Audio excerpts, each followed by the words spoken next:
کہاں گیا یزید کا تاج؟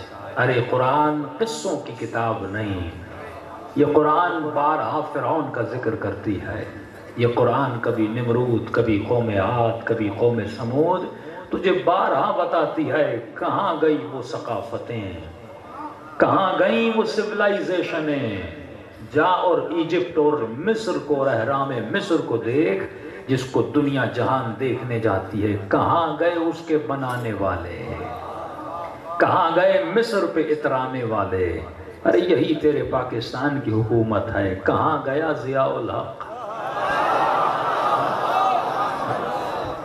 کبھی تو مشرف بھی اتراتا تھا، آج کہاں ہے مشرف؟ نہ نام ہے نہ نشان ہے، بس اگر کوئی چیز باقی ہے تیرے رب کی محبت باقی ہے۔ جس نے زندگی کو فنا کیا اس کے لیے وہ پھر اسے بقا دیتا ہے۔ کہا تو میری محبت میں زندگی گزار، میں تیری محبت اپنے بندوں کے دلوں میں ڈال۔ آج سے 1-1.5 سال پہلے کون شہید قاسم سلیمانی کو جانتا تھا کسی کو پتا یہ کون ہے؟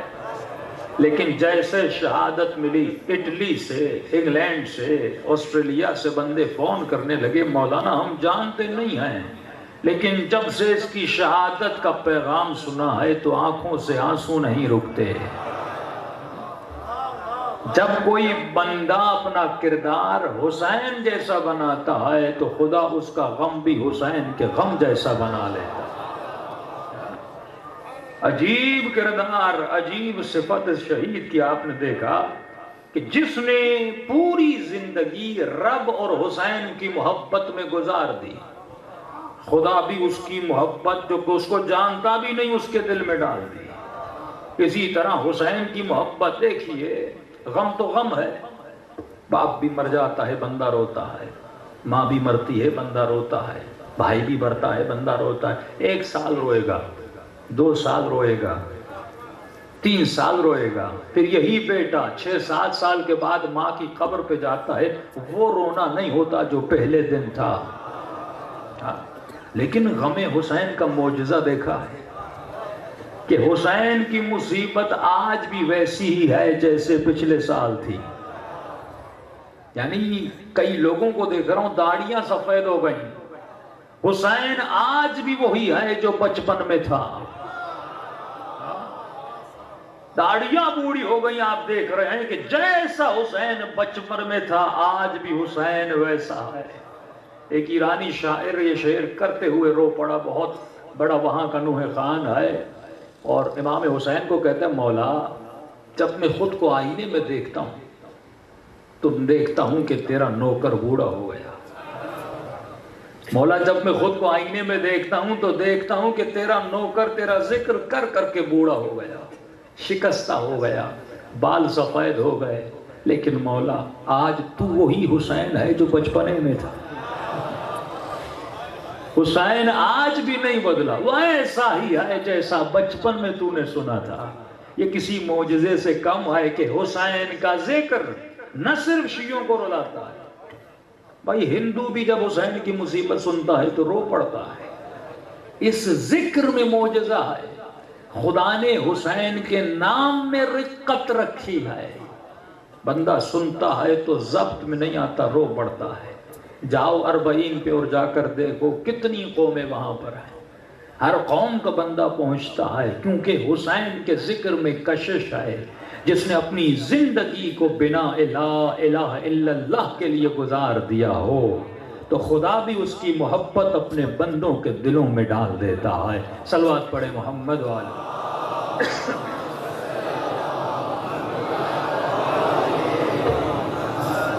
تو عزیز، مقصد دین، مقصد خلقت یہ تھا، کل کی مجلس میں عرض کیا کہ تو اپنی فطرت کو بچائے۔ فطرت کو بچانے کے لیے خدا نے شریعت کو خلق کیا کہ اگر شریعت نہ ہوتی اے جوان تیری فطرت نہ بچتی، کیونکہ اس فطرت میں شہوت ہے، اس فطرت میں بھوک ہے۔ انسان جب بھوک لگتی ہے تو کھانا چاہتا ہے، جب شہوت آتی ہے تو تعلق بنانا چاہتا ہے۔ فطرت نہ تیری شہوت کو روکتی ہے نہ تیرے غصے کو روکتی ہے نہ تیری زبان کو روکتی ہے. فطرت بتاتی ہے کہ اس غصے کو کنٹرول کیسے کرنا ہے. اور یہ کیسے پتا چلے گا؟ جب تو شریعت کا دروازہ کھولے گا. شریعت بتائے گی حلال کیا ہے، شریعت بتائے گی حرام کیا ہے. اور جب تو شریعت کا پابند ہوگا تو پھر تو اپنے اصولوں کا پابند ہوگا. کربلا کے میدان میں حسین نے درس دیا کہ حسین کے پاس فطرت بھی تھی، اور فطرت ہے کہ انسان بیٹے سے محبت کرتا ہے، پر شریعت نے کہا حسین اس محبت کو رب پہ قربان کرنا ہے. شریعت نے کہا حسین اس محبت کو اپنے خالق پہ قربان کرنا ہے. امام نے کہا حسین سر تو کٹا سکتا ہے لیکن شریعت کے اصولوں پر کمپرومائز نہیں کر سکتا.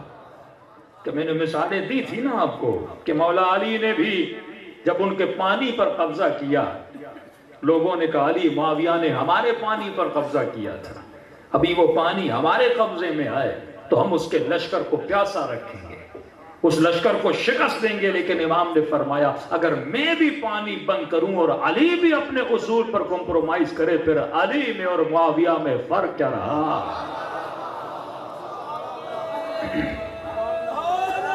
اے جوان، اگر غیرت بچانی ہے تو شریعت کا سہارا لینا پڑے گا.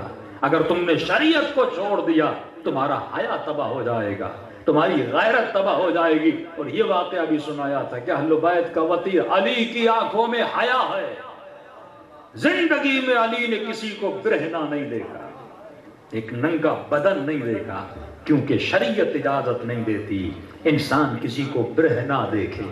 لحاظ مر جاتا سمجھو معاویہ کی سیاست مر جاتی، لیکن یہ علی کو علی سے جانتا تھا کہ علی کی آنکھوں میں حیا ہے. اس بدبخت نے اپنے تن سے لباس اتارنا شروع کر دیا. علی نے کہا جنگ ہارتا ہوں تو ہار جاؤں لیکن آنکھوں کو بے حیائی میں جانے نہیں دوں گا.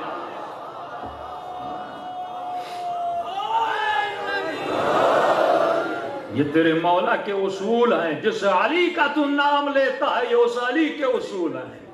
جس علی کا ماننے والا ہے یہ اس علی کے اصول ہیں. جنگ ہارتا ہوں تو ہار جاؤں. یہ جنگ کیا ہے؟ یہ دنیا کی حکومت کیا ہے؟ یہ تیرا تخت کیا ہے؟ یہ علی کے قریب مچھر کے پر کے برابر بھی نہیں. عزت ہے تو حیا کی، عزت ہے تو غیرت کی. کہ علی میں نے سنا ہے تو بڑا کریم ہے. امام نے کہا کریم ہوں کہ سنا ہے کبھی کوئی سائل تیرے در سے خالی ہاتھ نہیں گیا. امام نے کہا تو نے سچ سنا ہے، اپنے سفرے سے اٹھا کے فقیروں کو دیتا ہوں. نہ سلونی کے دعوے سے کوئی خالی ہاتھ گیا، نہ کوئی فقیر مادی اعتبار سے خالی ہاتھ گیا. کہ علی آج اگر کچھ مانگوں تو دو گے؟ امام نے کہا مانگ جو مانگنا ہے. کہ علی اپنی تلوار دے. مولا نے فوراً تلوار اس کے قدموں میں پھینک دی. کہا اٹھا تلوار. بس اتنا مانگنا تھا. لوگ تو علی سے جنت مانگتے ہیں، تو علی سے تلوار کا سوالی بن کے آیا ہے. یہ لے علی کی تلوار.